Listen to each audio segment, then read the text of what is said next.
I've never been quiet. Come to work with me as a plus-size stripper. This is your favorite body positive and fat liberation content creator. I'm not being fat phobic. I just want to make sure that everyone is healthy. Just a reminder. The hardest part about dating when you're a fat guy like me. I have been with the finest, tallest men. Besides water, what other beverages can you drink? I've never been quiet since the day I've entered this earth, and I feel like if you're quiet when so many injustices are happening, not just here, but Palestine, Sudan, Congo, etc., then I literally blocked my brother yesterday. I'm not speaking to my mom, my stepmom, my dad. I'm collecting them like Pokemon. I'm like, who can I block next? And it stinks, but I just think that you have to stand for something, and I think as you get older or mature, and I feel like you guys are already far more mature than I was at your age, you have to stand for what matters to you. So Tess starts by telling us she's never been quiet. That's the understatement of the decade. Being loud isn't the same as being right. The fat acceptance and body positivity movements have built entire platforms on volume, not logic. This part says more than she probably realizes. When your response to disagreement is to block your family like Pokemon cards, that's emotional immaturity. You don't need to collect people to feel morally superior. If you've alienated your entire family, maybe the problem isn't them. Maybe the injustice isn't global oppression. Maybe it's the inability to tolerate opposing views. It's a pattern you see often in performative activism. Cutting people off becomes proof of purity. So logically, when your arm is bigger than your head, the problem cannot be the whole world. Maybe it's you. When you see things happening, you have to say something, in my opinion. And I understand that there's like safety concerns, and I have a lot of privilege as a cis white woman saying those things, but I can't stay silent. I never will. I said yesterday, like, the right people will find you. The right opportunities will find you. The right friends will find you. The right jobs will find you. And it's not worth a check to compromise your integrity. Yeah. Thank you for that. The irony here is hard to miss. You acknowledge your privilege, but then ignore what it means. Most people stay silent because they have jobs, families, and actual responsibilities. Not everyone has the luxury of turning activism into a full-time identity. There's also a strange hypocrisy in preaching to speak up. The fat acceptance movement does this constantly, shutting down anyone who mentions weight loss or health risks. And the idea that the right opportunities will find you sounds comforting, but it's the same logic that keeps people trapped in delusion. True integrity would mean confronting the consequences of one's own choices, not projecting moral outrage onto the world. At the end of the day, the speech tries to sound inspiring, but it's more of a confession, a list of relationships destroyed in the name of self-righteousness. Did she block DoorDash too? Let's introduce her to Jesus. Or Weight Watchers, or Ozempic. Her hand looks so tiny. You like to eat? Hell yeah, I like to eat. What you think? I got air in me? the hell is wrong with you? Asking me dumb questions.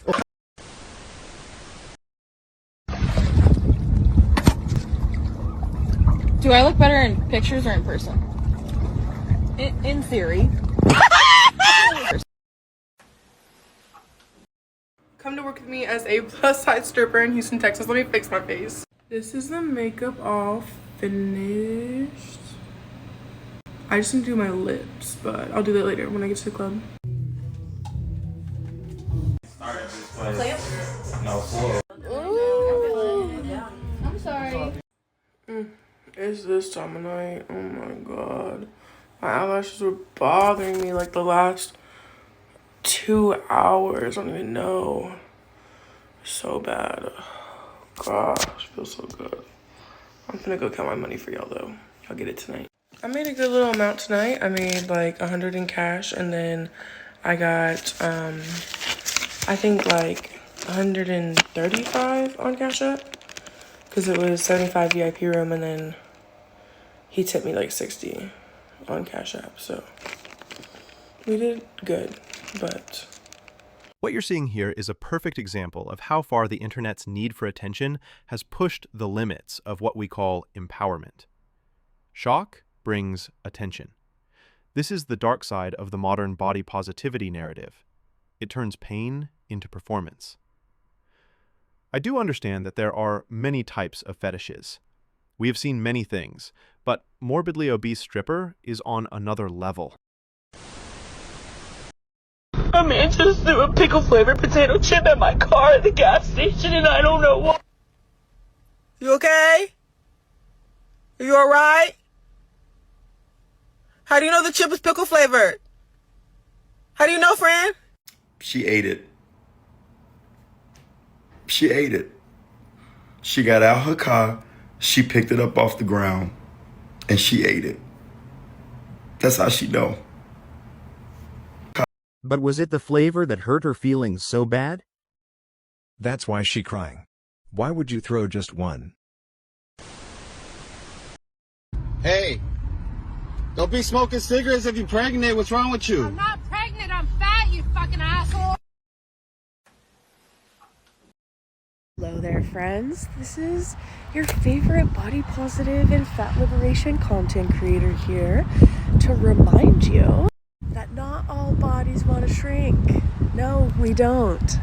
Diet culture teaches us that fat people should be striving for weight loss and to be smaller, and that's not the reality of life. It's not the reality that you have to live in. You do not have to do everything in your power to become a smaller size. You really don't. And body neutrality specifically reminds us that our body is not a fucking project to be fixed. Okay? So have a great day. What's interesting about this is how it quietly reveals the contradiction that often runs through fat liberation content. It starts with confidence. Not all bodies want to shrink, but ends with resignation. You don't have to do everything in your power to become a smaller size. There's a subtle shift there, from choice to avoidance. Everyone knows that most people do want to feel stronger, move easier, and live longer. But the moment effort becomes difficult, the rhetoric changes from "I want to" "I don't have to." It's a coping mechanism. This tells viewers that any discomfort they feel about their condition is society's fault, not their own responsibility. The tragedy is that people who could genuinely transform their lives get trapped in that narrative, trading short-term validation for long-term well-being. Next time you go to a fast food restaurant, look at the bodies of everybody else who's there. Oh, you shouldn't judge people. I'm not asking you to judge them. I said, look, open your eyes. Open up those big, beautiful eyes you have. Look. Are they walking slow? Are they talking slow? Are they dragging their feet to the front? Are their backs wide? I didn't ask you to judge them. I said, look. When you look at the people who are at the same restaurants that you love, what you'll notice is they look like you. When you used to go there. Don't go there no more. When I was 225 pounds, I used to go to Bojangles at 10:30 a.m. in the morning because I love them fried chicken tenders, the Supremes, and they would be fresh. They fresh. So I know they drop chicken at like 10 o'clock. They start dropping chicken. I know they start dropping chicken at 10 o'clock. So at 10 o'clock, they start dropping chicken. Thank you so much, Nisha. So I'm there at 10:30 because I want that fresh chicken. Because sometimes if you get there around like 12, 1 o'clock, the chicken it's been sitting there. But I need that 10:30. So I would like leave CrossFit or something, do a long workout. Because I used to work out 6 days a week, 1 hour session. I was a CrossFitter, marathoner, and long time yoga and Pilates enthusiast. So I used to know when they would drop that chicken fresh, little fried chicken, and I go there 10:30, and I would get in that line. How do you know this? Because I was 225 pounds. So I would get in line, and then I would look at the people who was in front of me or behind me, and I'd be like, oh, they big. See, I'm not sloppy big. Now, I had a big back and I couldn't see my toes in the shower, but they're big. And I felt better about me being there because like, oh, I know I just came from a workout. These big backs didn't come from the workouts. You can tell by the way they dress. They don't work out. I work out. I was as big as the rest of them. If somebody was outside of that restaurant looking in, they wouldn't be able to tell the difference between me and everyone else. They would say they big. So start looking at the places you like to eat. When I was overweight, I used to only go to restaurants that had chefs that were morbidly obese. If the chef had an auntie arm, if the chef had a thick neck, I said, oh yeah, they could cook in here. They know how to cook. They know how to throw down in the kitchen, among other places. So I would only exclusively go to restaurants where somebody was big making my food. And then I got big eating that food.